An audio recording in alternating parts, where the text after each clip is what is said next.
Hi అండి. Welcome back to Nandini kitchen. ఈరోజు మనం టేస్టీగా ఉండే టమాటాను ఎండు చేపల కర్రీ ఎలా చేయాలో చూద్దాం. ఈ కర్రీ కోసం ముందుగా మనం ఎండు చేపలు తీసుకొని వీటిని బొమ్మిడీలు అంటారు. నీట్గా ఈకలు అవన్నీ తలలు తీసేసుకొని నీట్గా కట్ చేసుకోవాలన్నమాట. ముక్కల్లా కట్ చేసుకొని ఒక గిన్నెలో వేసుకోవాలి. కర్రీ కోసం స్టవ్ మీద ప్యాన్ పెట్టేసి ఒక 2-3 టేబుల్ స్పూన్ల ఆయిల్ వేసుకోవాలి. మనం కట్ చేసి పక్కన పెట్టుకున్న చేప ముక్కలలో వాటర్ వేసి ఒక 2 సార్లు నీట్గా కడగాలన్నమాట. కడిగి ఆ చేప ముక్కల్ని ఆయిల్ హీట్ అయినాక అందులో వేసేసుకొని కొంచెం ఫ్రై చేసుకోవాలి. ఇవి మంచిగా సిమ్లో పెట్టుకొని ఫ్రై చేసుకోవాలి. ఒక 5-6 మినిట్స్ ఫ్రై చేసుకుంటే సరిపోతుంది. ఈ ముక్కలు అనేవి మంచిగా బ్రౌన్ కలర్లోకి రావాలి. మా రెసిపీస్ నచ్చితే తప్పకుండా మా ఛానల్ని సబ్స్క్రైబ్ చేసుకోండి. కొత్తగా చూసేవాళ్ళు మరిన్ని రెసిపీస్ కోసం లైక్ చేయండి, షేర్ చేయండి. ఈ విధంగా ముక్కలు మంచిగా ఫ్రై అవ్వాలన్నమాట. ఎర్రగా ఫ్రై అయితే కూర టేస్ట్గా ఉంటుంది, నిశ్వాసన అనేది ఉండదు. ఎర్రగా అయినాక తీసి ఒక గిన్నెలో వేసేసుకోవాలి.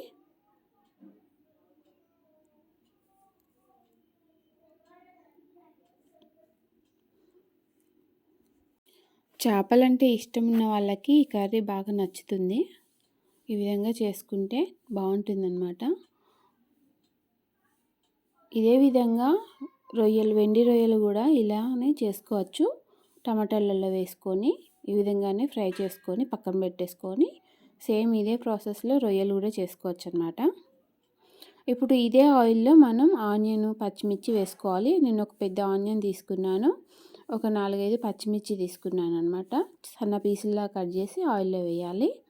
ఈ ఆనియన్, పచ్చిమిర్చి అనేవి మంచిగా రెడ్ కలర్లోకి వచ్చేంత వరకు ఫ్రై చేసుకోవాలి. ఒక 5-6 నిమిషాలు సరిపోతుంది దీనికి. ఇవి మంచిగా బ్రౌన్ కలర్లోకి ఫ్రై అయిన తర్వాత ఒక స్పూను అల్లం వెల్లుల్లి పేస్ట్ వేసుకోవాలి.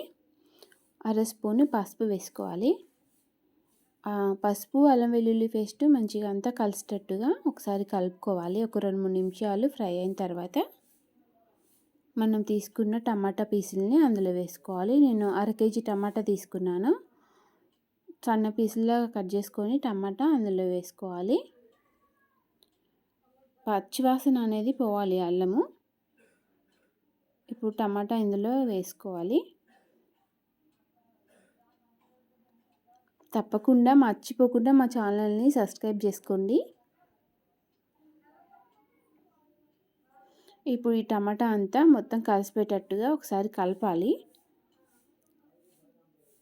మొత్తం ఒకసారి కలపాలన్నమాట.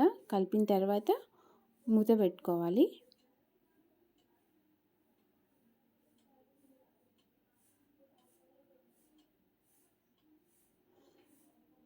ఒక 2 స్పూన్ల కారం ఎక్కువ కావాలనుకునే వాళ్ళు కొంచెం ఎక్కువ వేసుకోవచ్చు. ఒక 2.5 స్పూన్ల సాల్ట్ వేసుకోవాలి. ఇంకా సాల్ట్ అంటే రుచికి తగ్గట్టుగా వేసుకుంటే సరిపోతుంది చూసి. నేను 2.5 స్పూన్లు వేసాను. అంతా ఒకసారి కలిసేటట్టు మొత్తం కలపాలన్నమాట. కలిపి మూత పెట్టాలి. ఒక 10 నిమిషాల వరకు మూత పెట్టాలి. మూత పెడితే టమాటా అనేది మొత్తం మెత్తగా గుజ్జులాగా అవుతుంది. టమాటా కర్రీకి టమాటా మొత్తం మంచిగా గుజ్జులాగా అయితేనే చాలా బాగుంటుంది కర్రీ అనేది. ఒక 10 నిమిషాలు అయినాక తీసి చూడాలి. గరిటతో కలపాలన్నమాట. పీసుల్ని కలుపుతూ ఉంటే మనకి టమాటా కర్రీ మెత్తగా అయిపోతుంది. ఈ విధంగా ఒక 2-3 నిమిషాలు కలుపుకోవాలి.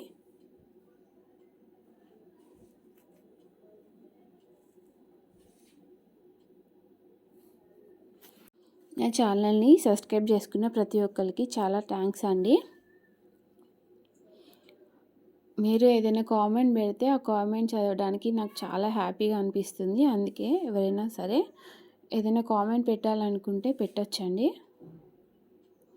ఇప్పుడు మనం ఫ్రై చేసి పక్కన పెట్టుకున్న చేప ముక్కలు ఇందులో వేసుకోవాలి.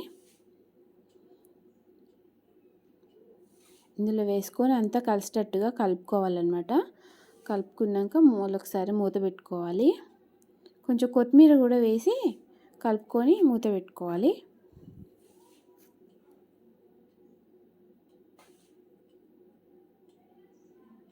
మళ్ళీ ఒక 5-6 నిమిషాలు మూత పెట్టుకొని ఉడికించుకుంటే టమాటా కర్రీ రెడీ అయిపోతుంది.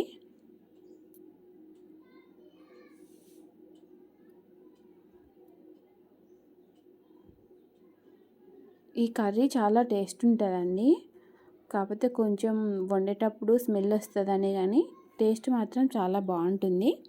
ఒకసారి చేపలంటే ఇష్టపడే వాళ్ళు ఇలా ట్రై చేయండి. టేస్ట్ మాత్రం సూపర్గా ఉంటుంది.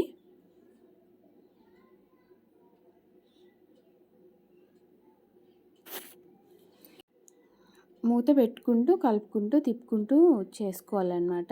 అప్పుడు టమాటా కర్రీ అనేది ఇట్లా గుజ్జులాగా మంచిగా అవుతుంది, ముక్కలు ముక్కలు ఉండకుండా.